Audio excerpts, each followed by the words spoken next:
What is going on, guys? It is Christopher Monasmith back with another training. Today, we're going to be talking about how to calculate macros for your clients as an online trainer. So I put together a quick presentation. I'm going to kind of break down everything that you need to know. Now, at a baseline level, I want you to understand that clients can have many different goals. They can have wanting to get six packs, balancing out their hormones, wanting to lose fat, wanting to build muscle, whatever it may be. Your clients are going to have various different goals, but at the foundation of fulfilling that value to your clients, you need a structured workout routine, you need macros, and you need accountability. So today we're going to be diving into how to calculate macros for your clients and how to do that in a way that's going to assure that your clients are going to get results. So let's dive straight into it. I'm going to share my screen here. We're going to get into the presentation. Okay. Perfect. All right. How to calculate macros as an online trainer. Now, step one, we're going to go through the process. Okay. Our process for calculating macros is going to be one, finding out what their maintenance calories are. Second, we're going to figure out what kind of deficit or surplus we need to put them in. Third, we're going to calculate their proteins and fats. And then lastly, we're going to calculate their carbs. Now, I love to do flexible dieting for my clients because I want them to be able to get the results that they want without giving up the foods that they enjoy. And that's a great selling point. All right. Now, when it comes to calculating your macros, we want to start by first figuring out what their body weight is. Two, identifying if their activity level is high or low. All right. And we're going to add a multiple to that, either a 14 to 16 based off their activity level. So that could mean if somebody's super busy throughout the day, they work a job where they're on their feet all day, their activity level is going to be higher. If they work a desk job, they sit in front of a computer all day and they don't work out, their activity level is going to be lower, and that's probably a 14. Okay. Now, to calculate total calories for our clients, we're going to take their total body weight and we're going to multiply that by anywhere from 14 to 16, depending on what their activity level is. Okay. So that's step one. So we need to get their maintenance calories. All right. Now, at the end of this presentation, I'm going to give you guys an example. For the meantime, let's just walk through the process. Okay. Now, when it comes to figuring out if you need to put them in a calorie deficit or a calorie surplus, remember that calorie deficit is if they want to lose weight. So to help a client lose weight, we want to subtract around 300 to 500 calories from their maintenance. Okay. Now, if a client wants to build muscle and gain weight, then we want to add 300 to 500 calories to their maintenance calories. Okay. And that's going to put them in a surplus, which is going to give them the necessary resources in a sense to build the muscle that they want. Okay. Now, remember, building more muscle requires their maintenance calories to go up because a pound of muscle takes more calories than a pound of fat in order to maintain. So the more muscle that you can build for your clients, the more food they're going to get to enjoy without feeling like they have more restrictions in their life. Okay. Now, remember, when you're calculating the calories for your clients, you need to write down the maintenance calorie for your clients and then subtract the remaining calories and come up with a final number. All right. We're going to need that calorie total in order to finish the rest of this. Okay. Now, when it comes to calculating protein, I like to do between 1.1 and 0.8 to 1.1 for protein. If somebody wants to build muscle or maintain a high level of muscle, the higher the protein diet typically works better. So I like to times it by 1.1 of their body weight. Now, when it comes to calculating fat, I like to do 0.35 of their body weight.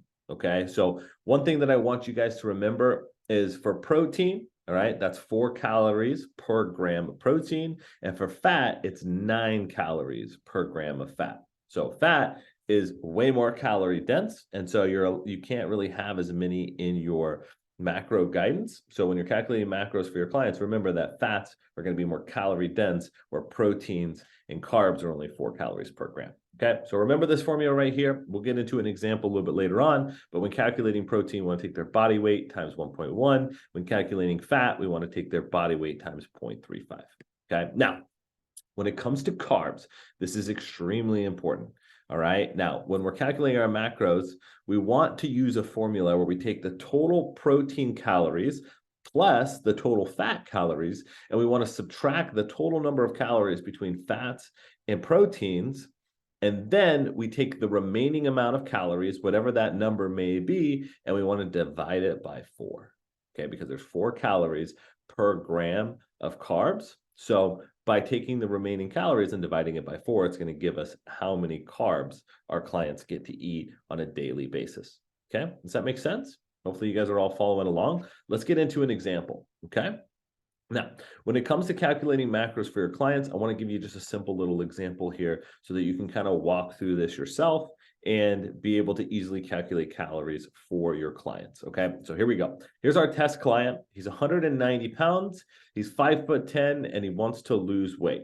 Okay, so right off the bat, we know that we need to put him in a calorie deficit. So we're going to take his body weight times 15. So we're going to put him in the middle of the activity level. That brings him to 2,850 calories for his maintenance. Now, theoretically, maintenance calories means that you're not going to gain weight, you're not going to lose weight, you're just simply going to maintain. Okay. Now, we need to add the deficit. So anywhere from 300 to 500 calories. Well, we want this client to see results as soon as possible. So we're going to put him in a little bit bigger of a deficit than normal. We're going to do 500 calories. Okay. So now we know his daily total in order to lose fat is 2,350 calories per day. Okay, now that we have the total calorie number, now we can start to identify what the macros are going to be. What's the proteins, fats, and carbs he gets to eat on a daily basis. Okay, so let's slide over here to our formulas. Our protein formula is 190 pounds times 1.1 equals 209 protein per day. Okay, so write that number down, 209 protein. When it comes to his fat, we're going to use the same formula that we showed a little bit earlier. We're going to take his body weight times 0.35, and it's going to give us 67 fat. Okay, I never go lower than 40 fat for my clients. A high quality fats are essential for a body to function. So always keep your fats at least at 40 and make necessary calculations in order to adjust that. Okay, now, in order to figure out our carbs, we need to go through that formula I just showed you. We need to calculate the total calories of fat. So 67 grams of fat times 9, which is the number of calories per gram of fat, which equals 603 calories. We're going to do the same thing with protein. We're going to take 209 times 4, and we're going to have 836 calories.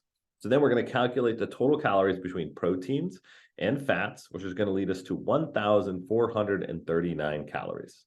Okay, so now what we're going to do is we need him to be eating 2,350 calories in order to put him in a deficit.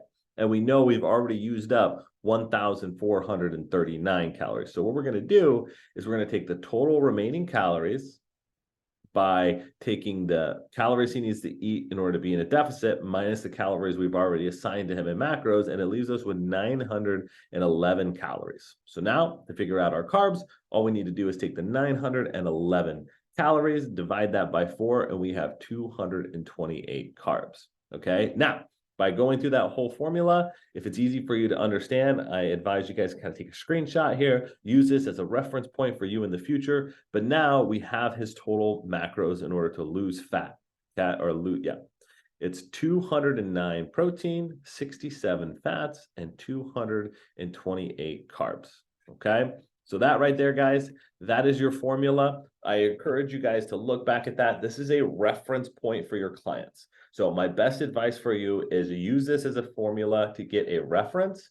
After the first week or 2 weeks working with your client with these macros, you're going to see if your client is losing a ton of weight really fast, and maybe you need to add a few more calories and not go as big of a deficit, or you give them a big deficit and they're not losing any weight. Well, this client probably has a little bit of a slower metabolism, which means they may have to go through a muscle building phase in order to build up more muscle, which will allow them to have a higher maintenance of calories. Okay, a broken metabolism is a problem that regularly occurs in today's society, and that may be a problem with a lot of people that you face. It means they need to build muscle before we put them in any kind of deficit. Otherwise, they're going to be eating so minimal calories it will not be sustainable. Okay, so use this as a reference point. This isn't an absolute fact, but this is what I always use for my clients at the beginning of my training phase with them. And then after 2 weeks of coaching them, then I can make adjustments based off of their metabolic rate. So I hope you guys found this valuable. I use this all the time in my coaching business, and I know it will provide a lot of value to you. So use this as a reference when calculating macros for your clients. That's all I have for you today, guys. Good luck. Keep moving on. See you in the next one. Peace.